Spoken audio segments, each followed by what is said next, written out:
स्रोत आते हैं जैसे हमारे समकालीन विश्व राजनीति, अध्याय 3 है इसका ये, समकालीन दक्षिण एशिया।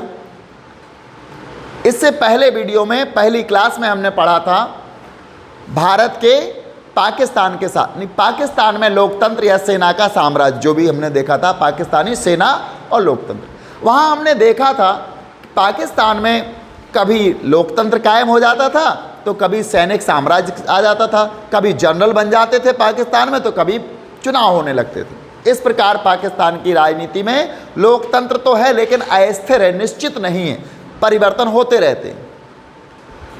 लेकिन बांग्लादेश में लोकतंत्र को अगर हम देखना चाहें तो आज का जो हमारा शीर्षक है बांग्लादेश में लोकतंत्र, तो हमें सबसे पहले ये देखना होगा बांग्लादेश का निर्माण कैसे हुआ।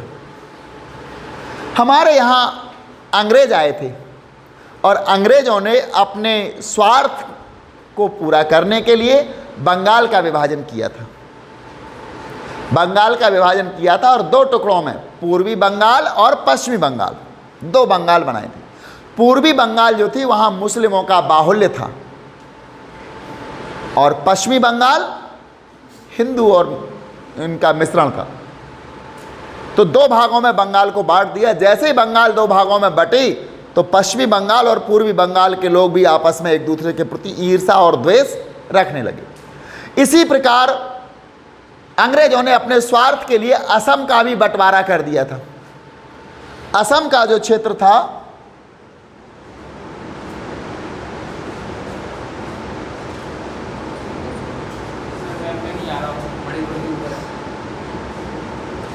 ये जो असम है, असम का जो क्षेत्र नीचे यहां दिखाई दे रहा है ना, ये जो क्षेत्र है, असम के क्षेत्र को भी उन्होंने हटा करके अलग कर दिया था वहां से। जैसे ही उसको अलग किया तो ये दोनों क्षेत्र मिल गए। कौन सा?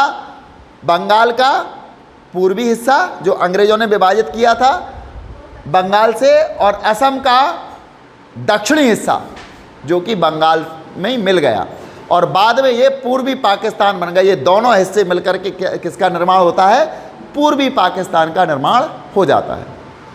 अब पूर्वी पाकिस्तान का निर्माण भी हो गया। 1947 से 71 तक ये दोनों हिस्से मिलकर के पूर्वी पाकिस्तान का निर्माण कर लेते हैं और ये पाकिस्तान के अंग बन के रहे 47 से लेकर के 71 तक। इस दौरान बांग्लादेश या फिर पूर्वी पाकिस्तान के लोगों को कौन कौन सी समस्याओं का सामना करना पड़ा, क्या क्या मुसीबतें उन्होंने उठाई, उसको हम देखें।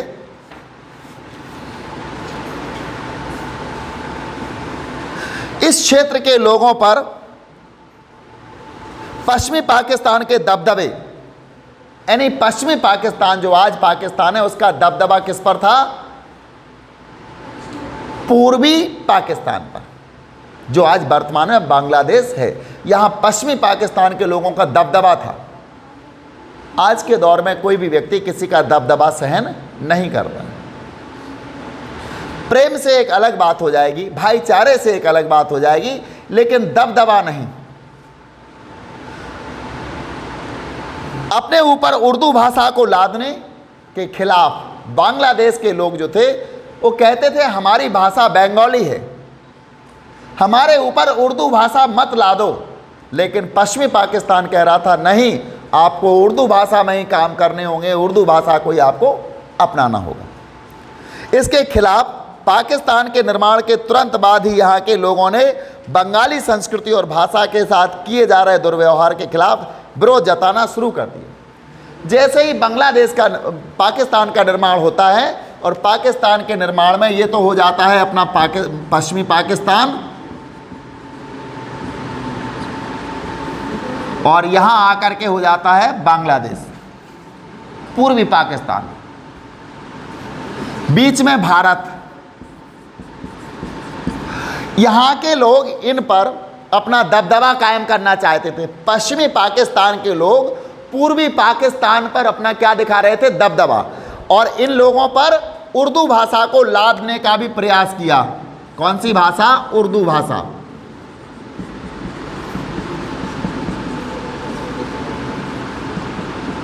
लादने का प्रयास किया है। इसका पूर्वी पाकिस्तान के लोगों ने विरोध किया, क्योंकि पूर्वी पाकिस्तान में की बंगाली संस्कृति और बंगाली भाषा की दुर्दशा होने लगी थी। इसके साथ पश्चिमी पाकिस्तान के लोग दुर्व्यवहार करते थे। तो इस दुर्व्यवहार का पूर्वी पाकिस्तान, जो आज वर्तमान में बांग्लादेश है, यहाँ के लोगों ने विरोध किया पश्चिमी पाकिस्तान का। तो विरोध के कारण होता क्या है,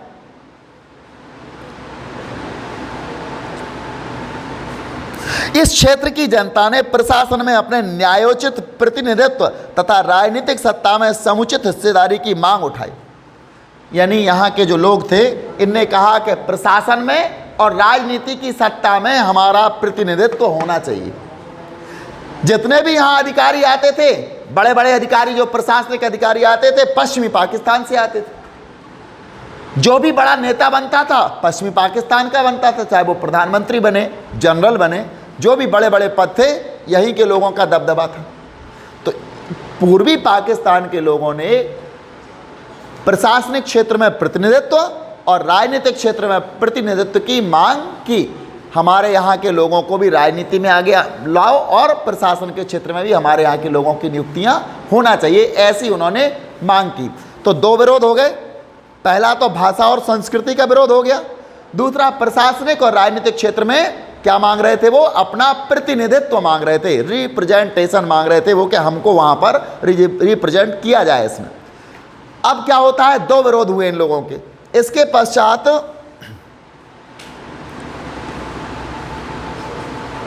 पश्चिमी पाकिस्तान के प्रभुत्व के खिलाफ जन संघर्ष का नेतृत्व, यहाँ के जो नेता थे, जो पश्चिमी पाकिस्तान के खिलाफ जन संघर्ष का जो नेतृत्व कर रहे थे, उनका नाम था शेख मुजीब। शेख मुजीब, शॉर्ट में कह सकते, पूरा नाम था शेख मुजीबुर रहमान। शेख मुजीबुर रहमान।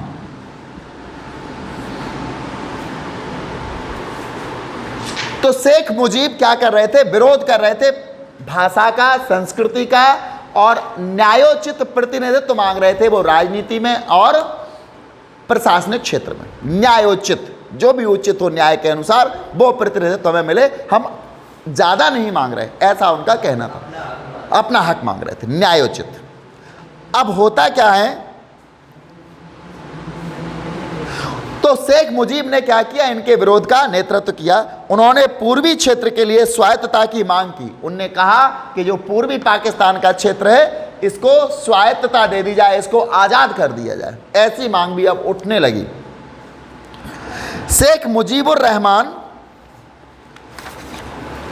के नेतृत्व वाली अवामी लीग को, यानी इनकी एक पार्टी थी जिसका नाम था अवामी लीग, को 1970 के चुनाव में पूर्वी पाकिस्तान की सारी सीटों पर विजय मिली।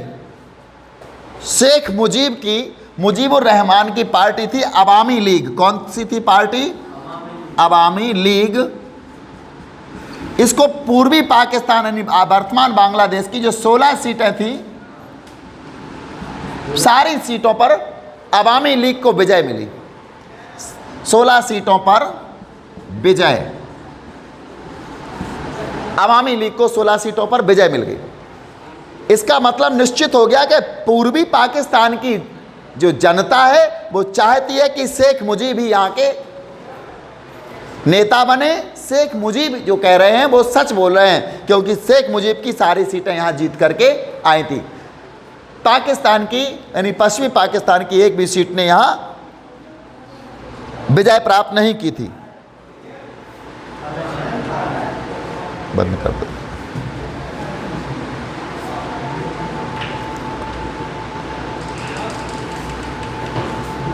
अवामी लीग को संपूर्ण पाकिस्तान के लिए प्रस्तावित संविधान सभा में बहुमत हासिल हो गया।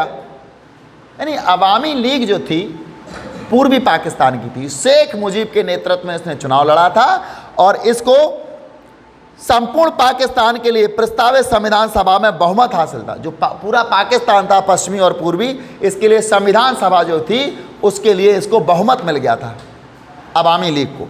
लेकिन सरकार पर पश्चिमी पाकिस्तान के नेताओं का दबदबा था। पूरे पाकिस्तान की जो सरकार थी उस पर पश्चिमी पाकिस्तान के नेताओं का दबदबा था और सरकार ने इस सभा को आहूत करने से इनकार कर दिया। सरकार ने कहा संविधान सभा को बुलाया जाए, क्योंकि इसमें संविधान सभा में इस समय अवामी लीग का दबदबा था।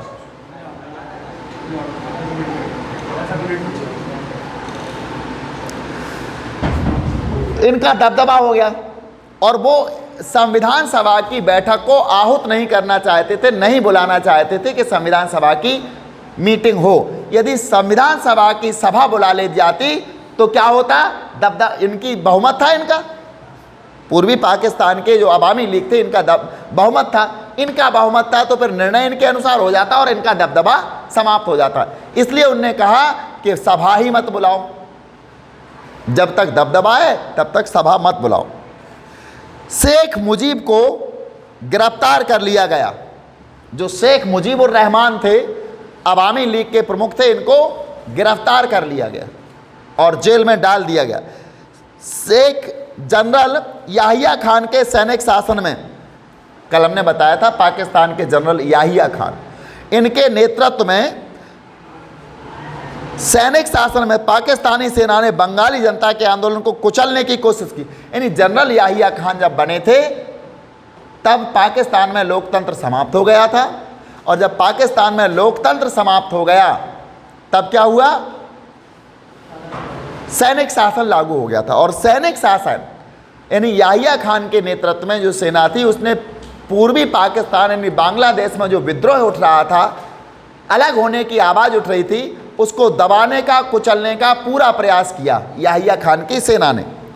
हजारों लोग पाकिस्तानी सेना के हाथों मारे गए, यानी पूर्वी पाकिस्तान के लोग, हजारों लोग मारे गए थे सेना के हाथों। जब घर के लोग घर के ही मारने लगे तो फिर घर घर कहाँ रहा? वो तो विद्रोह हो ही जाएगा। इस वजह से पूर्वी पाकिस्तान से बड़ी संख्या में लोग भारत पलायन कर गए। इसी वजह से पूर्वी पाकिस्तान से लोग, अब क्या होने लगा? जो पूर्वी पाकिस्तान था बांग्लादेश के नज़दीक, भारत के नज़दीक था, तो यहाँ से लोग, जब यहाँ हजारों लोग मारे जाने लगे, सेना विद्रोह को कुचलने लगी, तो पूर्वी पाकिस्तान जो कि आज वर्तमान में बांग्लादेश है, वहाँ से हजारों लोग पलायन करके शरणार्थी के रूप में भारत आने लगे। शरणार्थी के रूप में, मरता क्या ना करता। वहाँ मर रहे थे पाकिस्तान की सेना से, इसलिए वो अपने बीवी, बच्चों, रिश्तेदारों सबको लेकर के वो एक बार फिर शरणार्थी के रूप में भारत आए। अभी ज़्यादा वर्ष नहीं हुआ था, ज़्यादा समय नहीं हुआ था इस विभीषिका को झेले। ये शरणार्थियों वाली विभीषिका 1947 में कितनी बड़ी समस्या हुई थी। बांग्लादेश से, पाकिस्तान से लाखों शरणार्थी भारत आए थे और भारत से पाकिस्तान या बांग्लादेश गए थे। अभी ज़्यादा दिन नहीं हुए थे, लेकिन आज फिर वही स्थिति उत्पन्न हो गई और बांग्लादेश से हजारों की संख्या में शरणार्थी भारत आने लगे। चूंकि भारत में जब आए तो भारत को असहजता महसूस हुई, भारत को परेशानी हुई। किसी भी देश में, किसी भी जगह पर हजारों की संख्या में लोग आकर रहने के लिए आ जाए तो परेशानी तो होगी। किसी धार्मिक स्थल पर 2-4 दिन के लिए कोई मेला लगता है तो पूरे शहर में परेशानी हो जाती है। पानी की सब परेशानी, ट्रैफिक की सब परेशानी, बाजार की परेशानी, बहुत सारी परेशानियां। बच्चे स्कूल ट्यूशन नहीं जा पाते हैं क्योंकि बाजार भरा भरा रहता है 2-4 दिन की। लेकिन वो हमेशा के लिए अगर आ जाए तब क्या होगा? बांग्लादेश के शरणार्थी भारत में आने लगे तो इस बात पर भारत ने विरोध दर्ज करा दिया।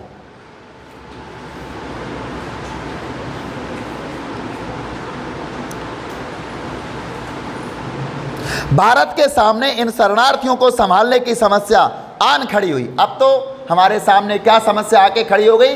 इन शरणार्थियों को कैसे संभाला जाए, इन शरणार्थियों को कैसे व्यवस्थित किया जाए। चूंकि हम संवेदनशील हैं, हम सहिष्णुता की भावना रखने वाला देश हैं।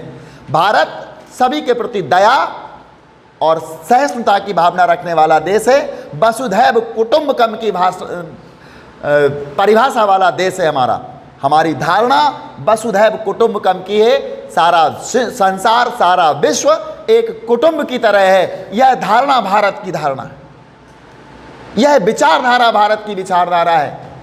हम किसी बाहर से आए हुए शरणार्थी पर हाथ नहीं उठाते, हम उसके साथ हिंसात्मक कार्यवाही नहीं करते।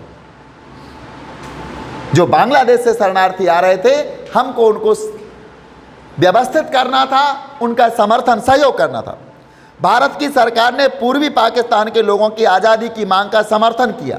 तब भारत ने इस बात का समर्थन किया कि जो पूर्वी पाकिस्तान है इसको आज़ाद कर दो, क्योंकि तुम्हारी सेना तो यहाँ लोगों को मार रही है। वहाँ के लोगों को समर्थन किया और उन्हें वित्तीय और सैन्य सहायता दी। भारत ने धन संबंधी भी सहायता दी पूर्वी पाकिस्तान के लोगों को और सैनिक सहायता भी दी।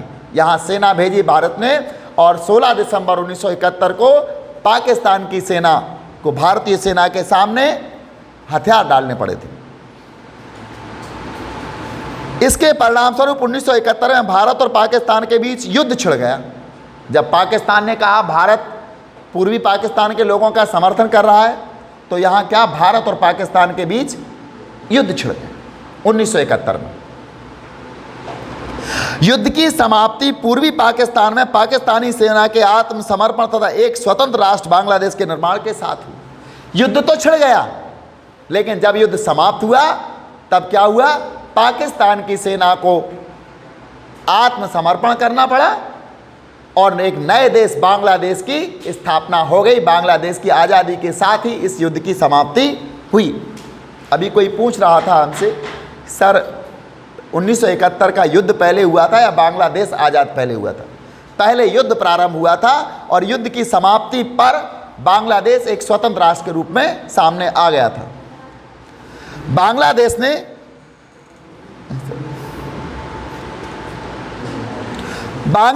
ने अपना संविधान बनाकर, अब बांग्लादेश आज़ाद हो गया पाकिस्तान से, आज़ादी के तत्काल बाद आवश्यकता होती संविधान बनाने की।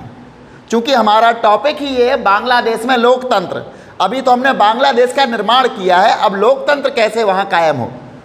बांग्लादेश ने अपना संविधान बनाकर उसमें अपने को एक धर्मनिरपेक्ष, लोकतांत्रिक तथा समाजवादी देश घोषित किया। चूंकि बांग्लादेश पर भारत की झलक दिखाई दे रही थी। भारत के संविधान में भी यही लिखा है। क्या लिखा है भारत के संविधान में? धर्मनिरपेक्ष, लोकतांत्रिक और समाजवादी देश। तो बांग्लादेश ने भी अपने आप को धर्मनिरपेक्ष, लोकतांत्रिक, समाजवादी देश घोषित किया। बहरहाल 1975 में शेख मुजीबुर रहमान ने संविधान में संशोधन कराया। 1975 में शेख मुजीबुर रहमान जो कि वहाँ के नेता थे, उन्होंने संविधान में फिर से संशोधन कराया और संसदीय प्रणाली की जगह अध्यक्षात्मक शासन प्रणाली को मान्यता मिली। पहले वहाँ कौन सी प्रणाली थी? संसदीय प्रणाली। 71 से 75 तक कौन सी थी? संसदीय प्रणाली। जैसी भारत में संसदीय प्रणाली है ऐसी ही वहाँ थी और वहाँ का प्रधानमंत्री मुख्य होता था। किंतु उन्होंने संशोधन करवाने के पश्चात वहाँ अध्यक्षात्मक शासन, संसदात्मक शासन समाप्त करके अध्यक्षात्मक शासन लागू करवा दिया। अध्यक्षात्मक शासन का मतलब होता है राष्ट्रपति जैसा शासन, जैसा अमेरिका में अभी है। अमेरिका का प्रधानमंत्री सुना आपने कभी? राष्ट्रपति नाम सुना होगा। यहाँ अध्यक्षात्मक शासन है। तो वहाँ अध्यक्षात्मक शासन प्रणाली की जगह संसदात्मक शासन प्रणाली की जगह अध्यक्षात्मक शासन प्रणाली को मान्यता मिली। शेख मुजीब ने अपनी पार्टी अवामी लीग को छोड़कर अन्य सभी पार्टियों को समाप्त कर दिया और उन्होंने क्या किया? केवल एक पार्टी रहेगी, अवामी लीग, जो कि शेख मुजीबुर रहमान की थी, से सब पार्टियों को समाप्त कर दिया। इससे तनाव और संघर्ष की स्थिति पैदा हुई। इसके बाद बांग्लादेश में फिर तनाव और संघर्ष की स्थिति पैदा हो गई। 1975 के अगस्त में सेना ने उनके खिलाफ बगावत कर दी। अब तो सेना ने बगावत शुरू कर दी। किसके खिलाफ? शेख मुजीब के खिलाफ। और इस नाटकीय तथा त्रासद घटनाक्रम में शेख मुजीब सेना के हाथों मारे गए। 1975 में शेख मुजीब की हत्या हो गई, सेना के हाथों मारे गए। नए सैनिक शासक जिया उर रहमान ने, नए जो शासक थे उनका नाम था जिया उर रहमान।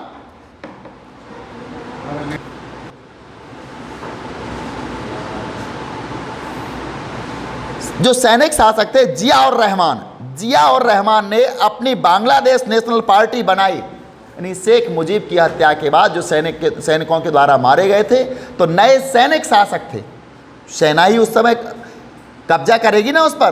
तो नए सैनिक शासक जो थे उनका नाम था जिया और रहमान ने अपनी बांग्लादेश नेशनल पार्टी बनाई, और उन्होंने अब अवामी लीग तो भी समाप्त हो गई उन्हीं के साथ, और बनाई क्या, बांग्लादेश नेशनल पार्टी। 1979 के चुनाव में विजयी रहे, और वही विजयी रहे क्योंकि सैनिक शासक थे। देखिए बांग्लादेश में पहले लोकतंत्र, फिर सैनिक शासन आ गया, जैसा कि पाकिस्तान में भी होता रहा। जिया और रहमान की हत्या हुई, बाद में जिया और रहमान की भी हत्या हो गई। इसका मतलब बांग्लादेश के शीर्ष नेताओं की हत्या ही होती रहेगी क्या? जिया और रहमान की हत्या हुई, और लेफ्टिनेंट जनरल HM इरशाद के नेतृत्व में बांग्लादेश में एक और सैनिक शासन ने बागडोर संभाली। लेफ्टिनेंट जनरल HM इरशाद के नेतृत्व में, देखिए दो सैनिक शासक आ गए, जिया और रहमान और लेफ्टिनेंट HM इरशाद, ये दो सैनिक शासक आए वहां पर, और सैनिक शासन ने बागडोर संभाली। लेकिन बांग्लादेश की जनता जल्दी ही लोकतंत्र के समर्थन में उठ खड़ी हुई। लेकिन बांग्लादेश की जनता तो चाह रही थी कि लोकतंत्र हो, चूंकि सैनिक शासक जब से आया, अध्यक्षात्मक जब से शासक आया, वहां के नेताओं की हत्या ही तो हो रही थी। इसलिए जनता ने कहा यहां लोकतंत्र को बहाल किया जाए। आंदोलन में छात्र आगे चल रहे थे। सबसे आगे कौन चले उस आंदोलन में? छात्र। छात्रों ने सोचा कि अब हम बांग्लादेश में लोकतंत्र को स्थापित करेंगे। बाध्य होकर यानी मजबूर होकर जनरल इरशाद ने एक हद तक राजनीतिक गतिविधियों की छूट दी। इसके बाद के समय में जनरल इरशाद 5 सालों के लिए राष्ट्रपति निर्वाचित हो गए। अब वो लोकतंत्रात्मक सरकार बन गई और वो राष्ट्रपति निर्वाचित हो गए, जनता ने उनको चुन लिया। जनता के व्यापक विरोध के आगे झुकते हुए लेफ्टिनेंट जनरल इरशाद को राष्ट्रपति का पद 1990 में छोड़ना पड़ा। फिर जनता ने दबाव बनाया तो 1990 में जनरल इरशाद को राष्ट्रपति का पद छोड़ना पड़ा। 1991 में चुनाव हुए। इसके बाद से बांग्लादेश में बहुदलीय चुनाव पर आधारित प्रतिनिधि मूलक लोकतंत्र कायम है। जब 1991 में चुनाव हुए तो 1991 से अब तक क्या प्रतिनिधि मूलक लोकतंत्र, जैसा हमारे यहाँ लोकतंत्र है ऐसा वहां कायम है। प्रतिनिधि मूलक लोकतंत्र कायम है। आप एक बार उनको नोट कर लें। बांग्लादेश के शासक सबसे पहले शेख मुजीबुर रहमान 71 से 75 तक, 75 में जाकर के उन्होंने संविधान संशोधन किया और वो स्वयं वहाँ के राष्ट्रपति बन गए और सारी पार्टियों को समाप्त कर केवल अवामी लीग को ही उन्होंने स्वयं की पार्टी को छोड़ा और सबको समाप्त कर दिया। लेकिन इस बात का वहाँ विरोध हुआ, सेना ने भी विरोध किया और एक सैनिक संघर्ष में उनकी हत्या कर दी गई, मारे गए। कौन? शेख मुजीबुर रहमान। और मुजीब के बाद वहाँ के शासक के रूप में जिया और रहमान जो भी सैनिक शासक थे वो रहे और उन्होंने एक अपनी अलग पार्टी बांग्लादेश नेशनल पार्टी बनाई। 1979 के चुनाव में वो विजयी रहे। जिया और रहमान की हत्या हुई। इसके बाद लेफ्टिनेंट जनरल JH इरशाद वहाँ के शासक बने। वहाँ की जनता ने विरोध किया लोकतंत्र कायम करने के लिए और एक बार वो फिर राष्ट्रपति जनरल इरशाद राष्ट्रपति बने। 1990 में जनता ने एक बार फिर दबाव डाला तो उनको पद छोड़ना पड़ा।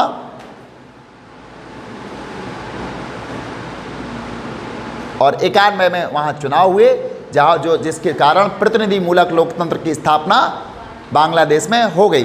बस आज के वीडियो में इतना ही। और बातों के लिए जो भी आपको कहीं किसी प्रकार की प्रश्न हो उसको कमेंट बॉक्स में ज़रूर लिखें, उसका जवाब हमारे द्वारा सीधे सीधे दिया जाएगा।